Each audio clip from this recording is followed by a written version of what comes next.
everyone, as always, Dylan Miller Prospecting. And one of the questions I get asked a lot is why do I classify my material down and whether or not you should. So I'm going to try to answer that for you right now. But first, let's go through the different types of classifiers you can get. Now, the most popular one you'll see on most websites, on Amazon and everywhere else, are these ones. And these are the 13.5-inch classifiers that sit on top of 5-gallon buckets. They come in a multitude of classifying screens, and they're great. I love them. I have a full set of them. Unfortunately, I only use this one, which as you can see here says Gold Cube on it. Because majority of times you'll be using these, you only need a very specific size. Most of the equipment I run either runs only a 1/4 inch or an 1/8 inch. So there's no need for me to have any of those other classifiers. For indoor use, these aren't so good. They're really too big for indoor use. For outdoor use, these things are wonderful.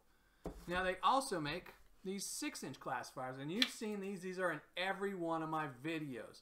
And I love these. These are absolutely great for indoor use. They also come in a multitude of sizes for classification screens, and they work great indoors. You bring these outdoors and you will be working all day long to try and classify.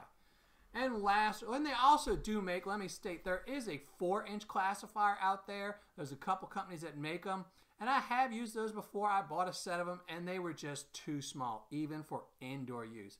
It was just taking me forever to go through a 1-pound, and maybe if you're just classifying gold or gems or something like that, but not actually lots of raw material, they're wonderful. They're really small and compact, but a little bit too small for what I do on indoor use, even with a pound of material. And also another classifier you'll see in a lot of videos and a lot of people use are these, just a regular spaghetti strainer. So a lot of people use these. I don't use mine. I actually have the classifiers. I did used to use these a long time ago. But the big question is, why do I use them? And simply the reason I use them for is to show the difficulty levels. I'm going to switch my camera around. Let me move my camera around so I can show you exactly what I mean.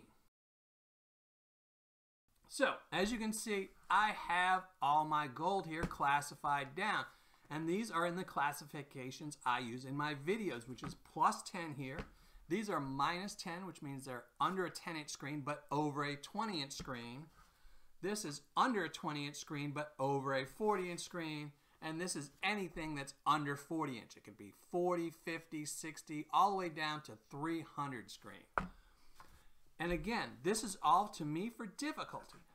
+10, I think anyone can go through this and find this. If you have a bag of Paydirt, you can pick through it to get the +10 material out. And I have done that with my kids before, where you just pour the Paydirt out on a brown sheet of paper like this one and let the kids roll around through it and pick out the pickers, because usually anything in the over 10 is a picker. And it's really easy. Anyone can find these, I think. Now for the -10 +20, again, this is probably pretty easy. Most times you might not be able to pick them all out just by running through a table, and pushing the dirt around. But it is extremely easy to pan out. Any novice panner should be able to get this out. It's fairly easy. It'll clump together and it'll stick together. But then you get to a little bit more difficult, which is the -20 +40, which again will take some amount of skill. So this again is for the more advanced panner. And then when you get down to this, which a lot of people like to call fly poop, the -40, this is the stuff that is really difficult to pan out. I mean, this is the stuff that typically most people will lose when you're panning. Very few people will lose a +10 nugget when they're panning, or even the -10 +20. But the smaller the classification that you get down to, the more than likely chance that you will lose some of this gold. So that's why I classify, is to show you if a certain seller only has +10 gold in it, and that's all I show you I found, then the odds are that's a really easy bag for you if you're a beginner or a novice and aren't skilled at panning. And again, if you only see, say, the -40 in my review, then the odds are that's an extremely tough bag to go through, and if it's your first time panning, you shouldn't tackle it. Now, it's also one of the reasons why I really like Paydirt that has all 4 classifications, because then even if you are a novice and you buy it and you say, okay, I only found these 2 classifications, you can always rework the material again until you're good at getting all this out. But again, like I said, it's all about the difficulty. I think this is how you can tell if Paydirt is difficult or not.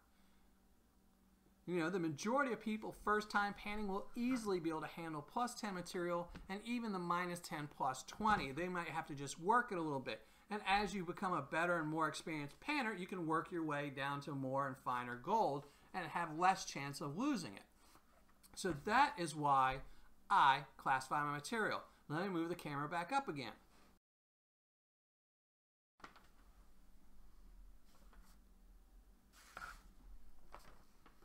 All right, so now for the second part of my question, should you get a classifier?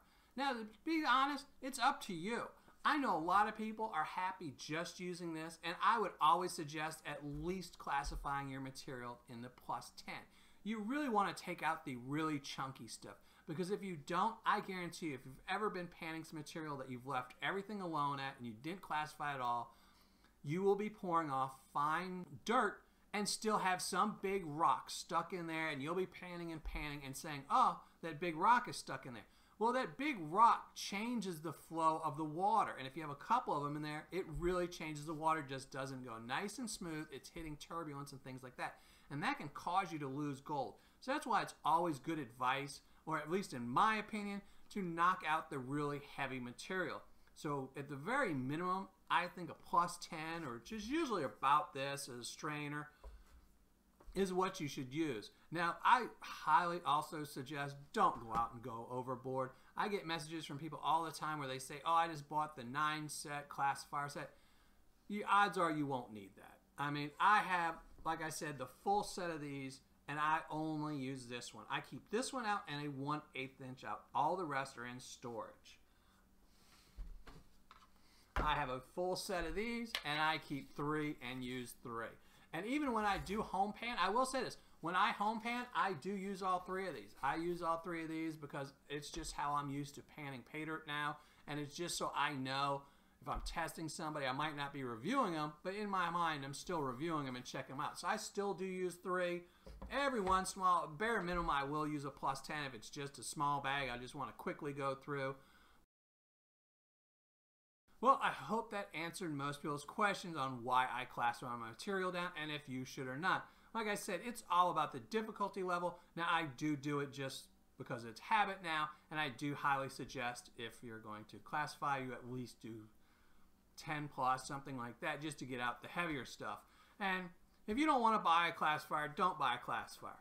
Pretty much everyone has one of these in their house. Just don't let your wife or your husband or your significant other know you're using it for Paydirt, and make sure you rinse it off afterwards. All right, so now all that's left is to give away one of these 24 karat gold plated dime, and the winner of that is going to be 2013 John. So 2013 John, your name will pop up here in a second. Make sure you email me so I can send this off to you. And to everyone else, thanks for watching and happy panning.